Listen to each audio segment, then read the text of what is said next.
মাসির বাড়ি চলে এলাম। ওখানে রূপচাঁদ বাবার খিচুড়ির মহাপ্রসাদ আরম্ভ হয়েছে।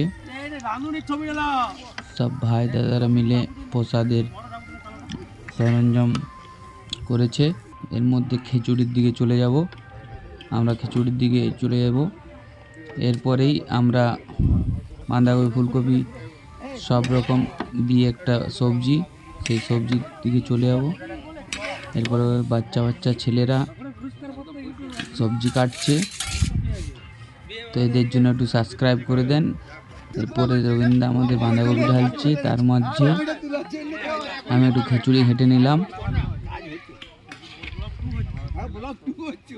খিচুড়ি ঘাটতে আমার খুবই মজা লাগে। তো খিচুড়ি ঘাটতে ঘাটতে এরপরে চলে যাব আমরা মন্দিরের দিকে। আমাদের মন্দির বাবা রূপচাঁদ বাবার মন্দির চলে এলাম। পুজো দিচ্ছে সকলে মিলে। এরপরে আবার খিচুড়ি হয়ে এসেছে, খিচুড়িটা কাটছিলাম। খিচুড়িটা হয়ে এসেছে, কাটছিলাম।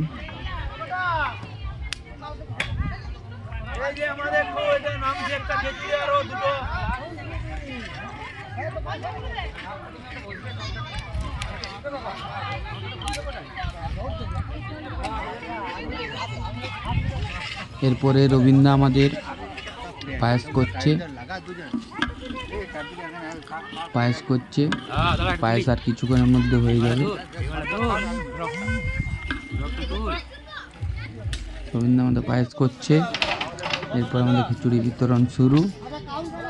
সব বাইরে মিলে পরিবেশন করছে সকল ভক্তদেরকে প্রসাদ বিতরণ চলছে। 1 নম্বর ব্যাচ।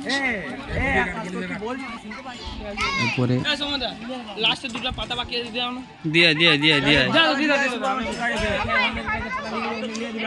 এরপরে 2 নম্বর ব্যাচের দিকে যাব আমরা। 2 নম্বর ব্যাচ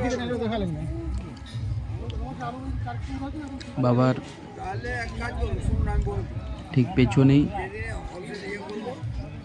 সকালে বসেছে। ইউটিউবে ছাড়া হবে এটি। এরপরে আমরা আমাদের ছোট ব্লগটি শেষ করব। সকলকে ধন্যবাদ।